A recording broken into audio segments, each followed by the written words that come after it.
hate the beast for the years he stole from me in my life. Before my mother died, over 20 years ago, they inhabited my brain with weapons, and they used armies in my own town and around the world to try to keep me programmed beneath some evil power that would not let me have full free thought, would not let me have pleasure, would make me where I would sometimes cry if I got sleepy, because something that, whatever they did to me, made my head hurt when I got tired.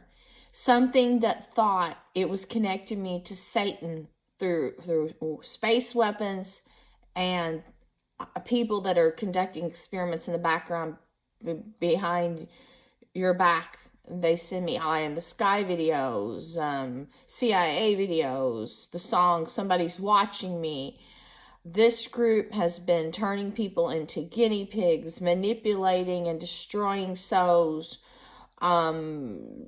orchestrating people's lives with hidden cameras and all sorts of dark armies since probably before the Holocaust, to dissect man and damn man and bring out the worst in humans that is possibly imaginable to these evil minds that serve the Antichrist.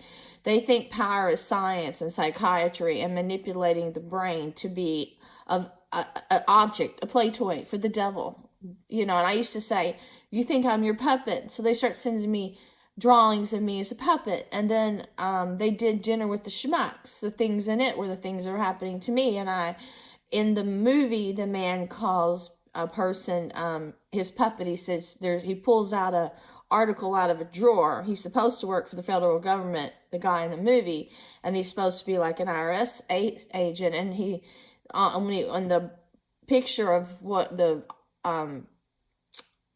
magazine he pulls out says, "Your brain is my puppet." These are not just hidden symbols in movies for entertainment.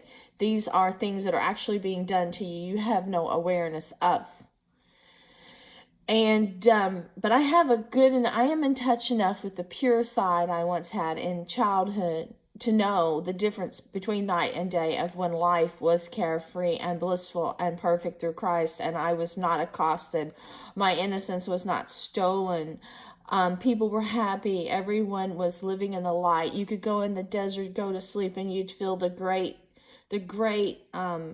feeling of wilderness and serenity. I could go to Egypt and take a trip to where holy people once dwelled and feel as if Christ was communicating with me. He'd give me a glimpse into the future. He'd let me know the greatest knowledge, and this group used that knowledge I was tapping into through my higher power to do the opposite, to go, when I was talking about sacred ground and buried old temples, to go dig up things to destroy the sacredness that was there, to destroy remnants of the past that let people have an idea of where they came from. They are twisting history. They're trying to destroy even biblical truth. They are just making humans vile, and now you can see these demons everywhere that are making people disgusting, infiltrating their holy temple, which is their being. When they first infiltrated my mind, I cried and cried because I knew it was the Antichrist, because I felt that I was being raped spiritually, which is much worse than physical. And I could feel like a violation occurred, that they had not only just destroyed my brain, they were destroying my soul. I knew it, and I fought for 20 years. It is the most degrading thing. And I thought maybe there would be nothing left, but now that I am free and I know the damage that was done, I've got this beast talking to me on the computer saying, "Come back to me." I was never that thing's object. But the years it stole of my life are the greatest sin. God should punish that demon, but how could he punish him anymore and put him in the hell that he's in? And I would have prayed to God and say, punish this thing, punish his servants, but there is no retribution if he's already damned. But by you giving in, then you're damned. It's like he wants everyone damned.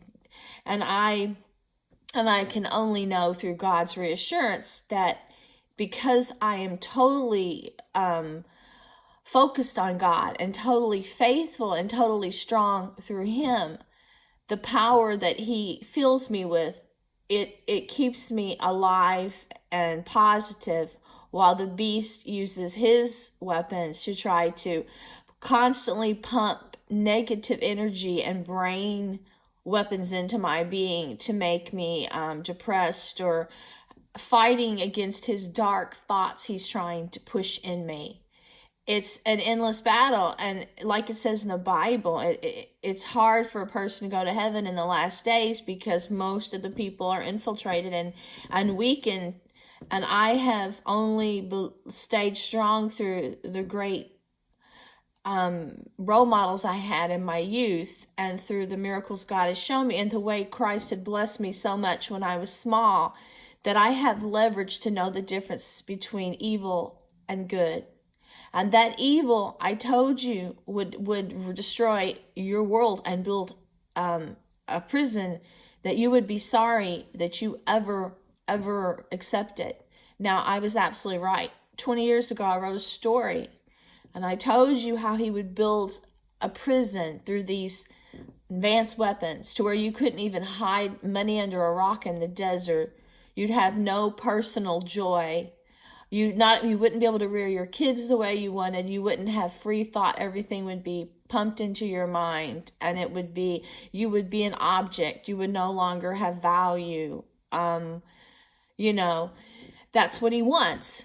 And I can't believe humans were so stupid that they enslaved me and hurt me with armies to try to keep me quiet, while this thing built a planet that is not even for humans. It's for something wicked like the demons that have some power.